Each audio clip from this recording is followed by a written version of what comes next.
እና ወዶች እስኪ አንድ ጥያቄ ልጠይቃችሁ። ሻንጣችሁ ውስጥ ልብሳችሁን የምታስቀምጡ ከቦታችሁ ውስጥ አልጋችሁን ስር ሊሆን ይችላል። ሀገሬ ስገባ እለብሰዋለሁ፣ ሀገሬ ስገባ እጠቀሙበታለሁ ብላችሁ ያስቀመጣችሁት እቃ የለም? ልብስም ሊሆን ይችላል። እስኪ ራሳችሁን ጠይቁ። ዛሬ እጅሽ ላይ ያለው ስልክ ላይ ቲክቶክ ወይም ኦንላይን ሾፒንግ እያየሽ የምታጠፊው ጊዜና የምትገዣቸው እቃ ነገ በሀገርሽ ስትገቢ መኖሪያ ቤት ሊሆን ይችላል። ሰላማችሁ ይብዛ። ፍቅር ነኝ ከማዳም ኩሽና። እንዴት ናችሁልኝ? እንኳን ደህና ቆያችሁኝ። ዛሬ ይዤላችሁ የመጣሁት እኛ ስደተኞች በስደት ላይ ሆነን ችግር የሆኑብንን ነገሮች አንዳንድ ነገሮችን ልነግራችሁ ነው። እና እውነት ለመናገር እኛ ስደተኞች እዚህ የመጣነው ህይወታችንን ልንቀይር ደክመን ጥረን ራሳችንንና ቤተሰቦቻችንን ልንረዳ ነው።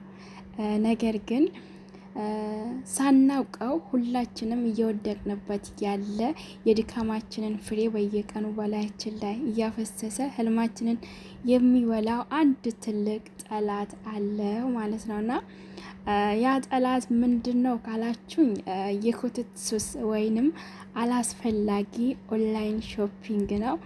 ዛሬ የምነግራችሁ ታሪክና ምክር በአረብ ሀገር ያላችሁ ቆይታ ሙሉ በሙሉ ሊቀይር የምችል እውነት ነው። ከኔ በፊት የነቃችሁ ይህንን ነገር ከኔ በፊት የገባችሁ ይህ ቪዲዮ ለእናንተ ላይ ጠቅማችሁ ይችላል። ምናልባት ይህን ቪዲዮ ላታዩት ትችላላችሁ። ብቻ ካያችሁት ባታዩትም እንኳን ላይክ አድርጉ። ምክንያቱም ሌላ ሰው ጋር እንዲደርስ ያደርጋል የእናንተ ላይክ ማድረግ ማለት ነው። እና ላይክ አድርጉልኝ ማለት ነው። እና ውዶቼ ለምንድን ነው እኛ ስደተኞች በተለይ በአረብ ሀገር የምንኖር እህቶች ይህ ልምድ ውስጥ የምንወድቀው? ይሄ ዝም ብሎ የማይጠቅሙ ነገሮችን የመግዛት ነገ ሀገሬ ስገባ ለብሳለሁ፣ ሀገሬ ገብቼ ቤቴን ስሰራ ለዛ ቤት ይሆነኛል ብለን ኮተቶችን እንድንገዛ የሚያደርጉን ነገሮች ሶስት ዋና ዋና ምክንያቶችን እኔ ይዤላችሁ መጥቻለሁ ማለት ነው። አንደኛው የብቸኝነትና የድካም ስሜት። ምን ማለት ነው?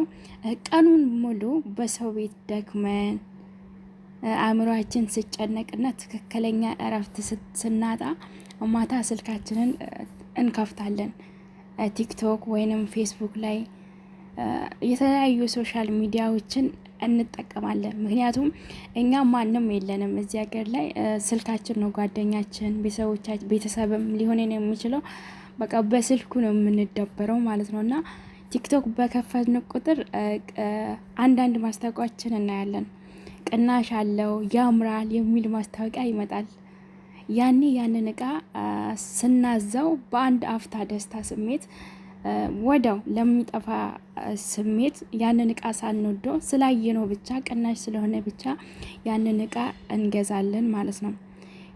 ያ አምሮት ግን የእቃው ሳይሆን የብቸኝነት ነጸብረቅ ነው ማለት ነው። ስለዚህ ለብቻችን ቁጭ ብለን አንዳንድ ነገሮችን ስናይ የሚመጡልን ማስታወቂያዎች አሉ። እዛ ውስጥ ገብተን ያ የሆነ የምናየውን ነገር ቶሎ አለመግዛት ከዛ ነገር መቆጠብ ይኖርብናል ማለት ነው። እና ሁለተኛ ደግሞ ሀገሬ ስገባ እጠቀመዋለሁ የሚል የተሳሳተ ተስፋ ማለት ነው። እና አሁን ለምሳሌ ይህችን ልብስ ሀገሬ ስገባ እለብሳታለሁ፣ ይህንን የኩሽና እቃ ነገ ቤት ስሰራ እጠቀምበታለሁ እያልን ነገ ላልተሰራ ቤት ላልደረሰ ቀን ዛሬ ያንን ብር እናጠፋለን ማለት ነው። እና ሁለተኛ ነገር ይሄ ነው ማለት ነው። ሶስተኛ ደግሞ የማስታወቂያዎች ወጥመድ እና የኦንላይን ነጋዴዎች የእኛን አይምሯችንን ያውቁታል። ዛሬ ብቻ ካልገዛችሁ ያልፋችኋል፣ ዛሬ ይህን ያህል ቅናሽ ነው፣ ሳምንት እንደዚህ ነበር፣ አሁን ዲስካውንት ወጥቷል፣ እንደዚህ ይሆናል እያሉ በስሜታችን ይጫወታሉ ማለት ነው። ስለዚህ እኛ ከእንደዚህ አይነት ነገሮች ራሳችን መቆጠብ ይኖርብናል። ብራችንን በስርዓት ማስቀመጥ ይኖርብናል። ብንገዛ ራሱ አሁን ለምሳሌ ሻንጣችንን ብንከፍት ከበታችን ውስጥ የማንፈልጋቸው ከዛሬ 1 አመት ከ2 አመት በፊትም ሊሆን ይችላል ገዝተናቸው ኢትዮጵያ ሲሄድ እለብሳለሁ፣ ኢትዮጵያ ሲሄድ እጠቀምበታለሁ፣ ይሄ ሳህን ያምራል፣ ይሄ ፔርሙዝ ያምራል እያን ያጠራቀምናቸው እቃዎች ለነገ ህይወታችን ሊቀይሩልን አይችሉም። የሆነ ነገር ሊፈጠር ይችላል። በዛ ፋንታ ወርቅ ገዝተን ቢሆን ኖሮ አስባችሁታል? ያንን እቃ ያንን ልብስ ከምንገዛ ወርቅ ገዝተን ቢሆን ኖሮ ዛሬ ብንቸገር ያን ወርቅ መሸጥ እንችላለን። ወደ ኢትዮጵያ ለመሄድ ካርጎ ይሄን ያህል ብር አያስፈልግም ማለት ነው። ግን ኮተት ከገዛን በጣም ብዙ ወጪ እናወጣለን። እስኪ ስለ አንዲት እህታችን ታሪክ ልንገራችሁ እና ይሄ ታሪክ እውነተኛ ታሪክ ነው። እስኪ ላካፍላችሁ።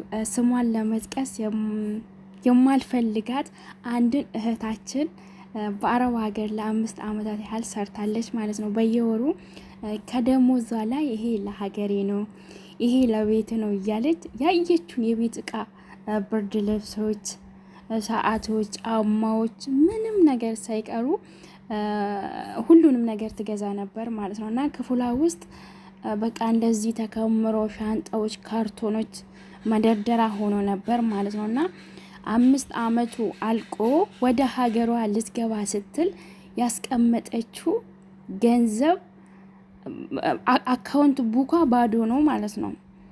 እና ያንን ሁሉ እቃ ወደ ሀገር ለመጫን ስትጠይቅ ግን የጭነቱ የሚጭኑበት የካርጎ ዋጋ ብቻ ሌላ የአንድ አመት ደሞዝ ጠየቃት ማለት ነው። እና እቃውን እዛ ልትሸጠው ስትል ከገዛችው ዋጋ ሩብ እንኳን የሚገዛ ሰው የለም ማለት ነው። ምክንያቱም ልብሶች፣ ጫማዎች፣ ፔርሙዞች፣ የማይረቡ እቃዎች ኢትዮጵያ ውስጥ ሊገዙ የሚችሉ ኮተቶች ብቻ ነበሩ። በዛን ብር ምናልባት ወርቅ ገዝታ ቢሆን ኑሮ አሁን ላይ እንደዚህ አትቸገርም ነበር ማለት ነው። እና ያንን እቃ ደግሞ ማንም የሚገዛ የለም። የተገዛ ልብስ፣ የተገዛ ጫማ፣ የተገዛ ኮተት፣ የቤት ውስጥ እቃዎችን የተገዛ የሚገዛ የለም ማለት ነው። እና ውዶቼ እኔ ራሱ ቢሆን በመጀመሪያ አካባቢ ስመጣ ያየሁትን ሁሉ ገዛ ነበር ማለት ነው። እና ያየሁትን በቃቺ ነገር ታምራለች፣ ወይኔ ቅናሽ ነው እያልኩኝ በጣም ቅናሽ ይመስለኛል። አሁን ለምሳሌ አንድ ነገር 10 ድርሃም ከሆነ አሁን እኔ ባለውበት ሀገር 10 ብር ከሆነ ወይኔ በጣም ርካሽ ነው እላለሁ። እና በኢትዮጵያ ሲመነዘር ግን በጣም ብዙ ነው ማለት ነው። እና ያየሁትን ነገሮች ገዛ ነበር። በኋላ ላይ ሳስበው በቃ ያጠራቀምኩት እቃ ነው ወይስ ገንዘብ ነው ነገ ላይ የሚጠቅመኝ ብዬ ራሴን መጠየቅ ጀመርኩኝ ማለት ነው። እና እስኪ እናንተ ምን ላይ ናችሁ? አሁን የመግዛት ላይ ናችሁ ወይ ገዝታችሁ የመጸጸት ላይ ናችሁ ወይስ ምን ላይ ናችሁ? ኮሜንት ላይ አስቀምጡልኝ እሺ። እና የኔ ውዶች ይሄንን የምላችሁ በቅንነት ነው። አላስፈላጊ እቃ መግዛት ጉዳት እንጂ ጥቅም የለውም ማለት ነው። እና ከኔ የተሻላችሁ ከኔ ቀድማችሁ ስደት ላይ ያላችሁ ከኔ ቀድሞ ሁሉም ነገር የገባችሁ ትኖራላችሁ። እና እናንተም በኮሜንት ላይ በቃ ሀሳባችሁን ደግሞ ገዝታችሁ ካርጎ ስትልኩ ምን ያህል ገንዘብ እንደተጠየቃችሁ ያላችሁ ልጆች ኮሜንት ላይ አስቀምጡልን ማለት ነው። እና የኔ ውዶች አላስፈላጊ እቃ የመግዛት ልምድ 3 ትልልቅ ጉዳቶች አሉት። የመጀመሪያ ጉዳት የገንዘብ መዋከን ነው። ዛሬ የምናወጣት 50 ሪያል ወይንም 100 ድርሃም ትንሽ ትመስላለች። በአመት ውስጥ ግን ተደምሮ ሀገራችን ስንገባ ትልቅ ሱቅ ሊከፍትልን ይችላል ማለት ነው። እና መናቅ የለብንም። እቺ 50 ድርሃም ነች፣ እቺ 50 ሪያል ነች፣ እቺ 10 ምንም ጥቅም የላትም እኮ 1 ሪያል ናት፣ እቺ ርካሽ ናት እያለን እዚህ የምናገኛቸውን ገንዘቦች የማይጠቅሙ ነገሮች ላይ እያዋል ገንዘባችንን ማባከል የለብንም ማለት ነው። እና ሌላ ነገር ደግሞ የጭንቀት መጨመር ነው። እና በኖርንበት ቤት ውስጥ እቃ በበዛ ቁጥር አእምሯችን ይጨነቃል። እቃዎችን ለማስተካከል ለመጠበቅና ለማሸግ የምናጠፈው ጉልበት ራሱ ሌላ ስቃይ ነው ማለት ነው። እና በቃ ገዝተን አስቀምጠን ወራችን እስከምደርስ ድረስ ኮንትራታችን እስከሚያልቅ ድረስ ወይኔ ይሄንን እቃ እንዴት ነው ማስገባው፣ እንዴት ነው ሀገሬ ይዤ የሚሄደው ምናምን ብለን በጣም እንጨናነቃለን ማለት ነውና ደግሞ ኢትዮጵያ ላሉ ሰዎች ይሄንን ለነሱ ገዛለሁ ከብዙ እህቶቻችን መማር እንችላለን ማለት ነውና ብዙ ልጆች ከዚህ ውድ በሆነ ዋጋ እቃ ገዝተው ይሄዳሉ ወደ ኢትዮጵያ ማለት ነው። ከዛን ለዘመድ ምናምን ሲሰጡ እዚህ የሚገዛው ልብስ እዛ በቃ የሆነ በጣም ርካሽ ነገር በቃ የማይረባ ነገር ነው ማለት ነው። እና ይሄንን ከምታደርጉ እዚህ ያለ ልብስ እዛም አለ እዛ ብትገዙ ባይነኝ ማለት ነው። እና ሌላ ደግሞ የስደት ዘመን ማርዘም ነው። አላስፈላጊ እቃዎችን መግዛት የሚያመጡብን ጉዳቶች የስደት ዘመንን እንድናረዝም ያደርጋል። አሁን ለምሳሌ 2 አመት ሰርቼ ወደ ሀገሬ እገባለሁ ካል የምናገኛት የ1 ወር ደሞዝ ችግር የለውም በቀጣይ ወር አስቀምጣለሁ ብለን 1 ወር የማያስፈልጉንን ነገሮች ከገዛንበት ወራችን አመታችን ሲያልቅ ያገንዘቡ ስለሌለ ግዴታ እንጨምራለን ማለት ነውና ገንዘባችንን ካላስቀመጥን ስደታችን አይቆምም ማለት ነው። እቃ በገዛን ቁጥር ገንዘባችን ባዶ እየሆነ ይሄዳል እና እዚህ የመቆያ ጊዜያችንን በገዛ እጃችን እያረዘምን መሆኑን ማወቅ አለብን ማለት ነውና እኔ አሁን እንደዚህ ስላችሁ ማለት ነው ከናንተ በጣም ተሽያ አይደለም ማለት በቅርብ የተረዳሁት ነገር ስለሆነ እኔ እየተረዳሁት ነገር ነው ማለት ከአሁን በኋላ የምጠቀምበት ነገር ነው። አሁን እየነገርኳችሁ ያለሁትን ነገር ከዚህ በፊት አድርጌዋለሁ ራሴን ጠብቄያለሁ እንደዚህ እያልኳችሁ ሳይሆን በቃ ካሁን በኋላ አደርጋለሁ ነው። በቃ እያደረኩትም ነው። ካለፈ ነገር ትምህርት መውሰድ በቃ ከሌሎች ሰዎች ላይ ትምህርት ወስጃለሁ። አንዳንድ ነገሮችን የሚያስተላልፉ ዩቲዩብ ላይ ቲክቶክ ላይ አሉ አይደለ እንደዚህ አታድርጉ ብሎ የሚመክሩ እህቶቻችን አሉና ከነሱ እኔ ትምህርት ወስጃለሁ ማለት ነውና እና ለምን አንድ ነገር እኛ ላይ እስኪደርስ ድረስ ብቻ እንጠብቃለንና አትክሱ እንደዚህ አገራችሁ ስትገቡ ትገዛላችሁ ሙሉን ነገሮች የሚጠቅሙን ነገሮች መስማት ይኖርብናል ማለት ነውና ልብ በሉ።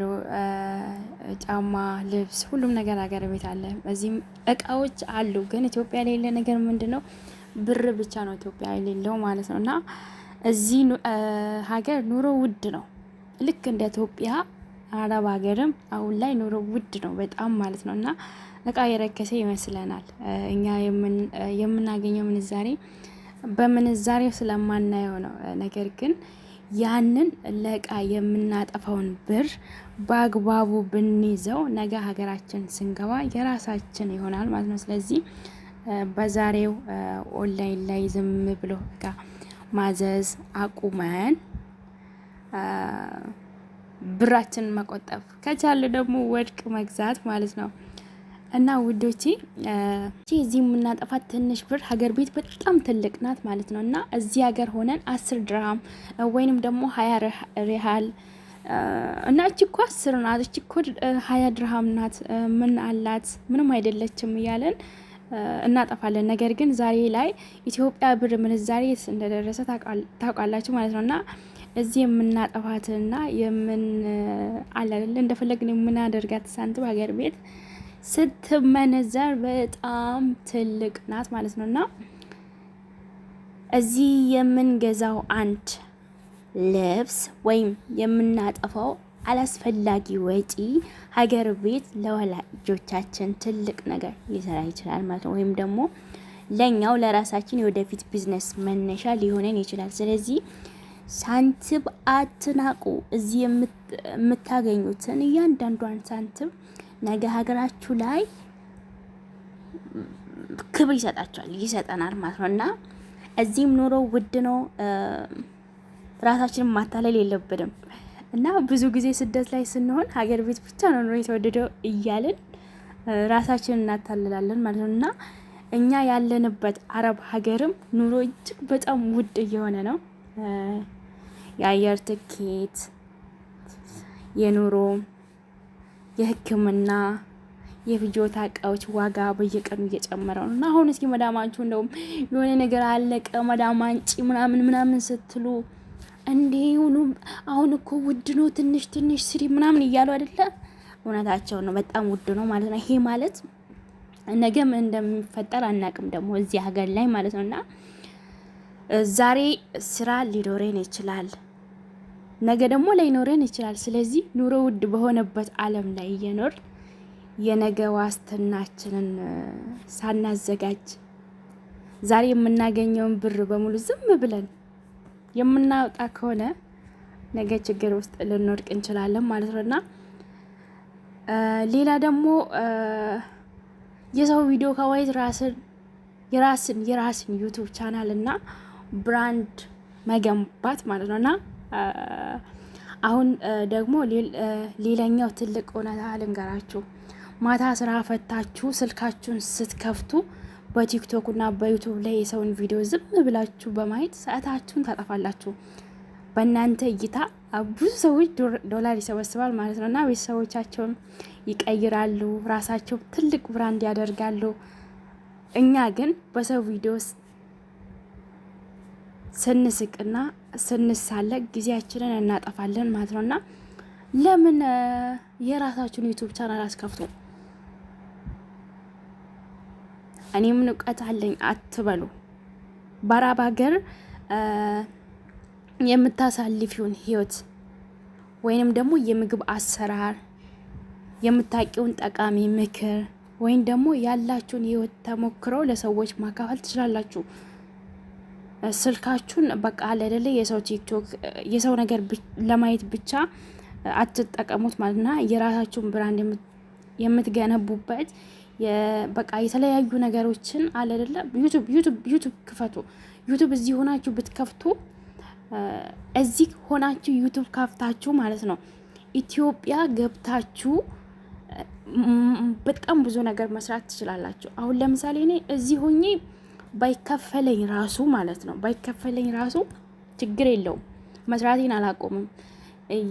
ሌላ የወደፊት ህልም አለኝ ዩቲዩብ ላይ መስራት ማለት ነውና ኢትዮጵያ ከሄዳችሁ ብዙ ነገር መስራት ትችላላችሁ። አሁን ለምሳሌ እዚህ ለመስራት አቅዳችሁ እንኳን መዳማችሁ ላታሰራችሁ ትችላለች እና ስራ ሊበዛባችሁ ይችላል። ግን አንዳንድ ነገሮች መቃል አይደለ ሞክሩ።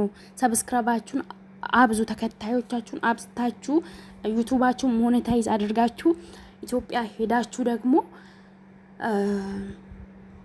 በደንብ መስራት ትችላላችሁ ማለት ነው እና የራሳችሁን ዩቲዩብ ብትከፍቱ ደስ ይለኛል። እና ደግሞ ሌላ ደግሞ ለቤተሰብ የሚላክ ብር ገደብ ይኖረው። ቤተሰብን መርዳት በጣም ትልቅ ነገር ነው ማለት እየተቀደሰ ነገር ነው። ግን እዚህ ባለው ነገር አለ አይደለ ባንቺ ብር ብቻ ፎቅ ለመስራት ወይም ዘና ለማለት የሚፈልጉ ሰዎችን አታበረቻች ማለት እዛ ቁጭ ብለው ስራ ሳይኖራቸው መስራት የሚችሉ ባንቺ ገንዘብ ብቻ ፈታ ለማለት አንቺ እዚህ ጤናሽን አተሽ በምታገኙ ብር እነሱ እዛ የሚሉ ከሆነ ለእንደዛ አይነት ሰዎች አልመክርሽም ማለት ነውና በየወሩ የምትልኪውን ብር ገደብ ማድረግ አለብሽ እና እቺ ለቀለብ እቺ ደግሞ ለነገ መመለሻ ወይም ለህይወቴ ብለሽ በግልጽ ንገሪያቸው። ዛሬ ካልተጨነቅሽ ነገ ሀገርሽ ስትገቢ ማንም አያግዝሽም ማለት ነውና እና የኔ ውዶች ስደት የዘላለም ቤት አይደለም። ነገ ወደ ሀገራችን መግባታችን አይቀሬ ነው። ነገር ግን ሀገር ስንገባ አንገታችንን ደፍተን ሳይሆን በኩራትና በነጻነት የምንኖርበት መንገድ ዛሬ ነው የምንሰራው ማለት ነውና ኦንላይን ሸመታውን የማይጠቅሙ ነገሮችን መግዛት አቁመን ሳንቲም መናቅም አቁመን በጊዜያችን መጠቀም እና የራሳችንን ዩቲዩብ ብትከፍቱ እላችኋለሁ።